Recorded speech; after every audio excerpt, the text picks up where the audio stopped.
Whew! Pero ayun na nga, nakiusap ka na't lahat-lahat. Pero wala eh. Minsan talaga, di ba?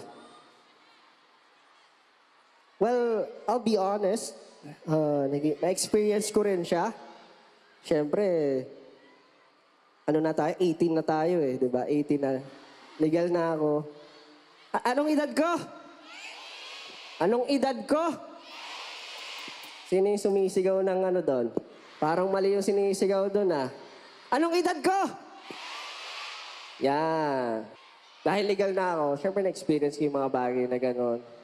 Tapos, ang hirap, di ba, pag toxic relationship. Pwede nyo bang taas yung mga kamay nyo? Kung sino yung naka-experience o may pinagdadaanan currently. Napakahirap, di ba? Alam mo yung term, ito yung favorite kong gamitin eh.